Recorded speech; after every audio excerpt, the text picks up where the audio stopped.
नमः शिवाय। श्रावण मास महात्म्य अध्याय 6 सोमवार की व्रत कथा। सनत कुमार बोले, हे भगवान, आपने अति उत्तम महात्म्य सुनाया है। अब आप मुझे श्रावण मास के सोमवार की व्रत कथा भी सुनाइए। शिव बोले, हे सनत कुमार, अब मैं तुम्हें पार्वती सहित सोमवार व्रत की कथा सुनाता हूँ। चंद्रमा का दूसरा नाम सोम है। सोम ब्राह्मणों का देव है। सोमलता को यज्ञ साधन कहते हैं। सोम मेरा ही प्रतिरूप है, इसलिए यह सोमवार कहा जाता है। चूँकि यह उपासक को उत्तम फल प्रदान करता है, अतः यह सर्वश्रेष्ठ कहलाता है।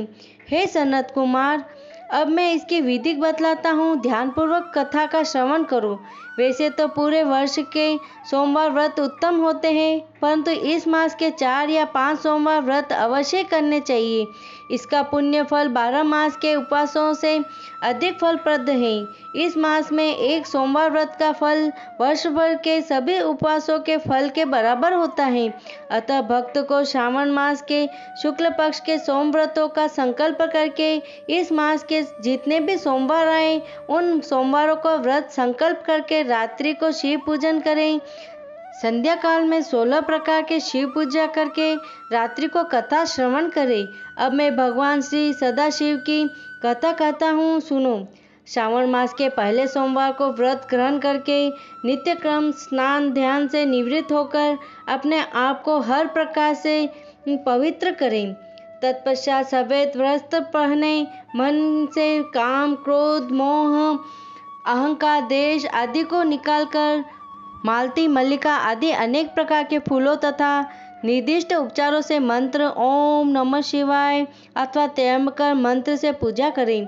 करबद्ध होकर उच्चारण करें, हे सर्वशक्तिमान महादेव भगवान, तुम भवनाशक हो। हे उग्रनाथ भव शशिमौली, मैं करबद्ध हो आपका ध्यान करता हूँ। इस प्रकार के मनोहारी वचनों से देवादिदेव महादेव का स्मरण करें।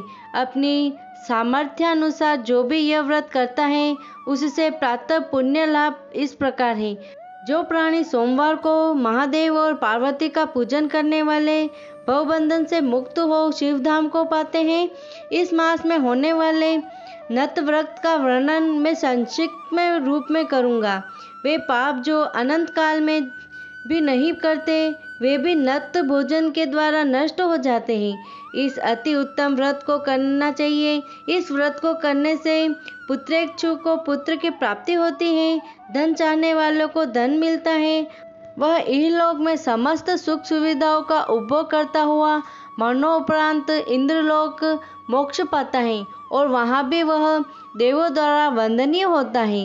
इस लोक को असारमय और चलायमान जानकर बुद्धिमान प्राणी व्रत और उद्यापन द्वारा अपना जीवन सफल बनाता है और सद्गति पाता है। मोह माया को त्याग कर प्राणी को अपनी सामर्थ्य के अनुसार सोने की बनी शिव पार्वती की बेल पर सवार प्रतिमा बनवानी चाहिए। एक अति भव्य और सुंदर लिंग तो भद्र मंडल पर घट बनवाकर उस पर तांबे अथवा बांस का पात्र रखकर सबसे ऊपर शिव पार्वती की मूर्ति रखें। तत्पश्चात शास्त्रानुसार शिव पार्वती की पूजा अर्चना करके फूलों का मंडल बनवाकर उस पर एक अत्यंत ही सुंदर चंदवा बांध दें। रात्रि जागरण करते हुए गीत नृत्य का आयोजन करें। अग्नि स्थापित करवाकर सर्वनाश आदि 11 नामों द्वारा हवन करवाना चाहिए। भक्त बृहतल आदि की मदद से आर्याय तथा मंत्र द्वारा बिलपत्र का अथवा षडाक्षर मंत्र से हवन करें। पूर्णाहुति पूरी करके स्वीकृत तथा अन्य आहुतियों दें। आचार्य की भी पूजा करके उसे दक्षिणा के साथ गोदान करना चाहिए।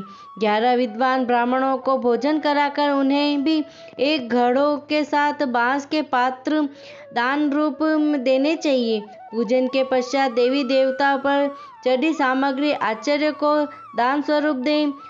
पूजा करते हुए बोले, मेरा व्रत सफल हो और मेरे व्रत से शिव प्रसन्न हो।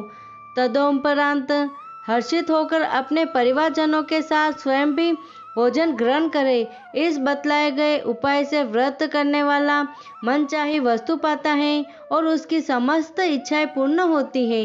वह सुख भोग कर मरणोपरांत विमान से सवार हो शिवलोक जाता है।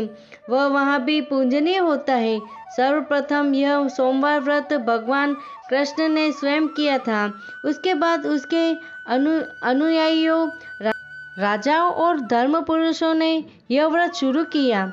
इस व्रत को केवल श्रवण करने वाला भी पुण्य फल पाता है। इति श्री श्रावण मास महात्म्य छठा अध्याय संपूर्ण। इस छठे अध्याय के पाठ श्रवण से शिव सानिध्य तथा पुण्य फल की प्राप्ति होती है। ओम नमः शिवाय, ओम नमः शिवाय, ओम नमः शिवाय।